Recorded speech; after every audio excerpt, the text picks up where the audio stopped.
बड़ी खबर यह है कि अमेरिका ने ईरान पर अटैक कर दिया है। ईरान के बंदर अब्बास में कई ठिकानों पर यूएस की तरफ से हमला किया गया है। अमेरिकी मीडिया के हवाले से बड़ी खबर सामने आ रही है। अमेरिकी सेना के केंद्रीय कमान के प्रवक्ता टिम हॉकिंस ने यह जानकारी दी है कि अमेरिकी सेना ने आज ईरान की ओर से बढ़ रहे खतरों से अपने सैनिकों की रक्षा के लिए यह कार्रवाई की है। अमेरिका ने आत्मरक्षा में यह कार्रवाई की है और निशाने पर मिसाइल लॉन्चिंग साइट्स थी। समंदर में माइंस बिछा रही ईरानी बोट्स को निशाना बनाया गया। अमेरिकी सेंट्रल कमांड ने दावा किया है कि इन हमलों में IRGC के 4 सैनिक मारे गए हैं। तो ये बड़ी खबर मिल रही है, जहां ईरान पर कई अटैक जो है यूएस की तरफ से किए गए हैं और अमेरिका की तरफ से कहा गया है कि आत्मरक्षा के लिए इस कार्रवाई को अंजाम दिया गया है। माइंस बिछा रही नावों को निशाना बनाया गया, उन्हें तबाह किया गया। साथ ही साथ बंदर अब्बास में भी कई धमाके किए हैं और दावा ये भी किया जा रहा है यूएस आर्मी की तरफ से कि इसमें IRGC के 4 सैनिक जो है मारे गए हैं। अमेरिकी अधिकारियों ने दावा किया है कि इस कार्रवाई की शुरुआत तब हुई जब 2 ईरानी रेवोल्यूशनरी गार्ड कॉर्प्स की नावों को स्ट्रेट ऑफ हॉर्मुज में माइंस बिछाते हुए देखा गया। इसके बाद अमेरिकी नौसेना और वायुसेना ने तत्काल जवाबी कार्रवाई की, जिसमें दावा ये किया जा रहा है कि 4 IRGC के जो सैनिक हैं वो मारे गए हैं। इसके अलावा अमेरिकी सेना ने बंदर अब्बास क्षेत्र में एक सतह से हवा में मार करने वाली मिसाइल साइट पर भी हमला किया है और अमेरिकी अधिकारियों का ये कहना है कि इस मिसाइल साइट ने अमेरिकी लड़ाकू विमानों को निशाना बनाने की कोशिश की थी और जवाबी हमले में मिसाइल लॉन्चर और संबंधित सैन्य ढांचे को तबाह कर दिया गया है।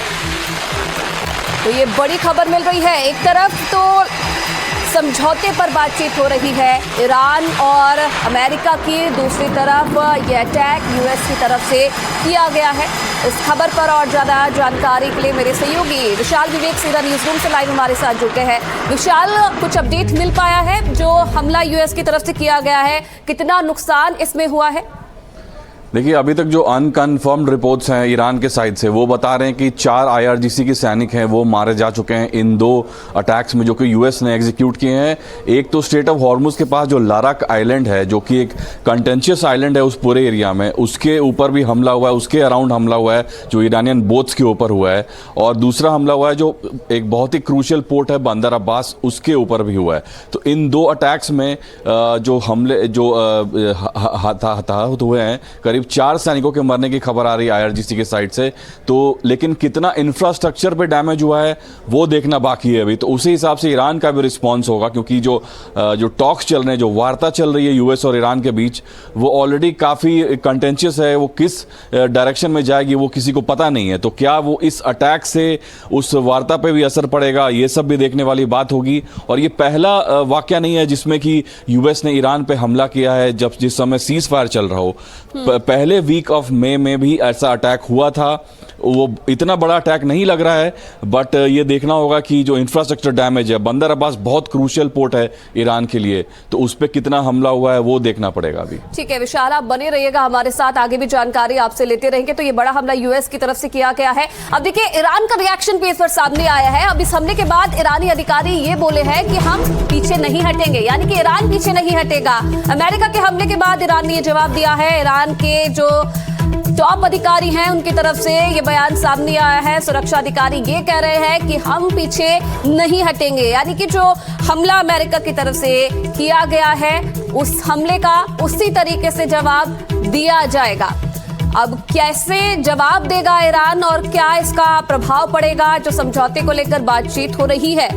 और विशाल लगातार हमारे साथ बने हुए हैं। विशाल, जब अमेरिका की तरफ से हमला किया गया ईरान पर, ईरान ने भी उसी तरीके से उसका जवाब दिया है। यहाँ पर अमेरिका ये कह रहा है कि ईरान की तरफ से कोशिश की जा रही थी माइंस बिछाने की, उस पर हमला करने की, और उसके जवाब में यानी कि अपनी आत्मरक्षा के लिए उसने ये अटैक किया है। अब किस तरीके से ईरान इसका जवाब देगा ये भी देखने वाली बात है। जी हाँ, कई सारे सवाल उठ खड़े हुए हैं, जिसमें कि ये भी एंगल है कि जो कि GCC कंट्रीज़ हैं, गल्फ कोऑपरेशन काउंसिल में जो कंट्रीज़ हैं, उनके ऊपर काफ़ी हमले हुए थे जब ये वॉर करीब 3 महीने पहले स्टार्ट हुआ था। तो UAE, Saudi Arabia, Oman, Bahrain, ये सारी कंट्रीज पे अटैक हुए थे जब ये वॉर अपने पहले कुछ वीक्स के पड़ाव पे था। तो ये देखना होगा कि क्या ईरान फिर से वही करेगा, क्योंकि इन सारी कंट्रीज में यूएस के बेसिस भी हैं, करीब 27 बेस हैं यूएस के पूरे वेस्ट एशिया में। तो क्या उन बेसिस पे फिर से हमला होने की संभावना है? ये सारे अटैक्स बंद हो गए थे जब सीज फायर हुआ है। पिछले 1-1.5 महीने में कोई भी अटैक्स उन बेसिस पे तो नहीं आया, कोई बड़ा अटैक तो नहीं आया।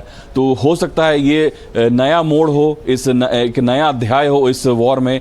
लेकिन दूसरी तरफ जो वार्ता चल रही है वो भी कुछ पॉजिटिव डायरेक्शन में जा रही है, क्योंकि दोनों साइड पहली बार देख रहे हैं कि पिछले कुछ हफ्तों में जो कि बात करना चाह रहे हैं। तो देखना होगा कि क्या उन बातों पे असर पड़ेगा इस अटैक का, वो हमें देखना होगा। बिल्कुल। अब क्या इसका लिंक जो है, क्या इसका असर जो है वो बातचीत पर पड़ेगा जो दोनों देशों के बीच में हो रही है, ये भी देखने वाली बात है। बहुत धन्यवाद विशाल आपका तमाम जानकारी देने के लिए इस पूरी खबर पर। अब देखिए, पहले अमेरिका अटैक करता है, ये कहता है कि आत्मरक्षा के लिए उसने अटैक किया है। अब दूसरी तरफ ईरान के जो सुरक्षा अधिकारी हैं वो ये कह रहे हैं कि ईरान पीछे नहीं हटेगा और जवाब देगा इस हमले का।